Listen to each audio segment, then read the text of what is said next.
ನಮಸ್ಕಾರ ಸ್ನೇಹಿತರೆ, ತಮಗೆಲ್ಲರಿಗೂ ಲೋಕಜ್ಞಾನ ಭಂಡಾರ ಯೂಟ್ಯೂಬ್ ಚಾನಲ್ಗೆ ಸ್ವಾಗತ. ನೀವಿನ್ನೂ ನಮ್ಮ ಚಾನಲ್ನ ಸಬ್ಸ್ಕ್ರೈಬ್ ಮಾಡಿಕೊಂಡಿಲ್ಲ ಎಂದಾದರೆ ಸಬ್ಸ್ಕ್ರೈಬ್ ಮಾಡಿಕೊಳ್ಳಿ. ಹಾಗಾದರೆ ಇಂದಿನ ವಿಡಿಯೋ ಶುರು ಮಾಡೋಣ ಬನ್ನಿ. ನಾವು ಇಂದಿನ ವಿಡಿಯೋದಲ್ಲಿ ತೆಂಗಿನ ಮರದ ಬಗ್ಗೆ ತಿಳಿದುಕೊಳ್ಳೋಣ. ತೆಂಗಿನ ಮರ ತಾನು ಎಷ್ಟು ಎತ್ತರ ಹಾಗೂ ಸೊಂಪಾಗಿ ಬೆಳೆಯುತ್ತದೆಯೋ ಅಷ್ಟೇ ಪ್ರಮಾಣದಲ್ಲಿ ಅನೇಕರಿಗೆ ಅನೇಕ ರೀತಿಯಲ್ಲಿ ಉಪಯುಕ್ತವೂ ಆಗುತ್ತದೆ.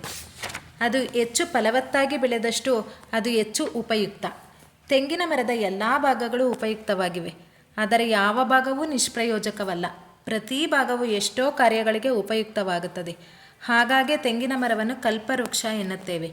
ತೆಂಗಿನ ಮರ ತಾನು ಫಲವತ್ತಾಗಿ ಬೆಳೆಯುವುದರ ಜೊತೆಗೆ ಅದೆಷ್ಟೋ ಜೀವನಗಳನ್ನು ಬೆಳೆಸುತ್ತದೆ, ಉದ್ಯಮಗಳನ್ನು ಬೆಳೆಸುತ್ತದೆ, ಎಷ್ಟೋ ಶುಭ ಕಾರ್ಯಗಳಿಗೆ ನೆರವಾಗುತ್ತದೆ, ಜೀವಿಗಳಿಗೆ ಆಶ್ರಯ ಒದಗಿಸುತ್ತದೆ, ಹಸಿವು ದಾಹ ನೀಗುತ್ತದೆ ಹಾಗೂ ಇನ್ನೂ ಅನೇಕ ರೀತಿಯಲ್ಲಿ ಉಪಯುಕ್ತವಾಗಿದೆ. ತೆಂಗಿನ ಮರವು ಆಹಾರ, ಇಂಧನ, ಸೌಂದರ್ಯವರ್ಧಕಗಳು, ಔಷಧ ಮತ್ತು ಕಟ್ಟಡ ಸಾಮಗ್ರಿಗಳನ್ನು ಒದಗಿಸುತ್ತದೆ. ಜೊತೆಗೆ ಅನೇಕ ಇತರ ಬಳಕೆಗಳನ್ನು ಒದಗಿಸುತ್ತದೆ. ಪ್ರಬುದ್ಧ ಬೀಜದ ಒಳಮಾಂಸ ಹಾಗೆಯೇ ಅದರಿಂದ ಹೊರತೆಗೆಯಲಾದ ತೆಂಗಿನ ಹಾಲು ಉಷ್ಣವಲಯ ಮತ್ತು ಉಪೋಷ್ಣವಲಯದ ಅನೇಕ ಜನರ ಆಹಾರ ಕ್ರಮದ ನಿಯಮಿತ ಭಾಗವಾಗಿದೆ. ತೆಂಗಿನಕಾಯಿಗಳು ಇತರ ಹಣ್ಣುಗಳಿಂದ ಭಿನ್ನವಾಗಿವೆ, ಏಕೆಂದರೆ ಅವುಗಳ ಎಂಡೋಸ್ಪರ್ಮ್ ದೊಡ್ಡ ಪ್ರಮಾಣದ ಸ್ಪಷ್ಟ ದ್ರವವನ್ನು ಹೊಂದಿರುತ್ತದೆ.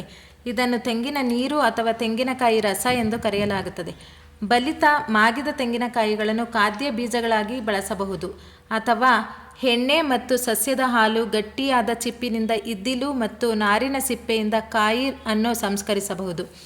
ಒಣಗಿದ ತೆಂಗಿನಕಾಯಿಯನ್ನು ಕೊಬ್ಬರಿ ಎಂದು ಕರೆಯಲಾಗುತ್ತದೆ ಮತ್ತು ಅದರಿಂದ ಪಡೆದ ಎಣ್ಣೆ ಮತ್ತು ಹಾಲನ್ನು ಸಾಮಾನ್ಯವಾಗಿ ಅಡುಗೆಯಲ್ಲಿ ಬಳಸಲಾಗುತ್ತದೆ. ನಿರ್ದಿಷ್ಟವಾಗಿ ಉರಿಯಲು ಹಾಗೆಯೇ ಸಾಬೂನುಗಳು ಮತ್ತು ಸೌಂದರ್ಯವರ್ಧಕಗಳಲ್ಲಿ ಸಿಹಿ ತೆಂಗಿನಕಾಯಿ ರಸವನ್ನು ಪಾನೀಯಗಳಾಗಿ ಮಾಡಬಹುದು ಅಥವಾ ಪಾಮ್ ವೈನ್ ಅಥವಾ ತೆಂಗಿನಕಾಯಿ ವಿನೆಗರ್ ಆಗಿ ಒದಗಿಸಬಹುದು. ಗಟ್ಟಿಯಾದ ಚಿಪ್ಪುಗಳು ನಾರಿನ ಹೊಟ್ಟು ಮತ್ತು ಉದ್ದವಾದ ಪೀನಟ್ ಎಲೆಗಳನ್ನು ಸಜ್ಜುಗೊಳಿಸಲು ಮತ್ತು ಅಲಂಕಾರಕ್ಕಾಗಿ ವಿವಿಧ ಉತ್ಪನ್ನಗಳನ್ನು ತಯಾರಿಸಲು ವಸ್ತುವಾಗಿ ಬಳಸಬಹುದು. ಮರಗಳು 30 ಮೀಟರ್ 100 ಅಡಿ ಎತ್ತರಕ್ಕೆ ಬೆಳೆಯುತ್ತವೆ ಮತ್ತು ವರ್ಷಕ್ಕೆ 75 ಹಣ್ಣುಗಳನ್ನು ನೀಡಬಹುದು. ಆದರೂ 30ಕ್ಕಿಂತ ಕಡಿಮೆ ಹೆಚ್ಚು ವಿಶಿಷ್ಟವಾಗಿದೆ. ಸಸ್ಯಗಳು ಶೀತವನ್ನು ಸಹಿಸುವುದಿಲ್ಲ ಮತ್ತು ಹೇರಳವಾದ ಮಳೆ ಮತ್ತು ಸಂಪೂರ್ಣ ಸೂರ್ಯನ ಬೆಳಕನ್ನು ಬಯಸುತ್ತವೆ. ಅನೇಕ ಕೀಟಗಳು ಮತ್ತು ರೋಗಗಳು ಜಾತಿಯ ಮೇಲೆ ಪರಿಣಾಮ ಬೀರುತ್ತವೆ ಮತ್ತು ವಾಣಿಜ್ಯ ಉತ್ಪಾದನೆಗೆ ತೊಂದರೆಯಾಗಿದೆ. 2022ರಲ್ಲಿ ವಿಶ್ವದ ತೆಂಗಿನಕಾಯಿ ಪೂರೈಕೆಯ ಸುಮಾರು 73% ಇಂಡೋನೇಷ್ಯಾ, ಭಾರತ ಮತ್ತು ಫಿಲಿಪೈನ್ಸ್ನಿಂದ ಉತ್ಪಾದಿಸಲ್ಪಟ್ಟಿದೆ. ಸ್ನೇಹಿತರೆ, ಈ ಉಪಯುಕ್ತ ಮಾಹಿತಿ ನಿಮಗೆ ಇಷ್ಟವಾಗಿದ್ದರೆ ಈ ವಿಡಿಯೋವನ್ನು ನಿಮ್ಮ ಫ್ರೆಂಡ್ಸ್ ಮತ್ತು ಫ್ಯಾಮಿಲಿಗೆ ಶೇರ್ ಮಾಡಿ ಮತ್ತು ಒಂದು ಲೈಕ್ ಕೊಡಿ ಹಾಗೂ ಸಬ್ಸ್ಕ್ರೈಬ್ ಮಾಡುವುದನ್ನು ಮರೆಯದಿರಿ. ಧನ್ಯವಾದಗಳು.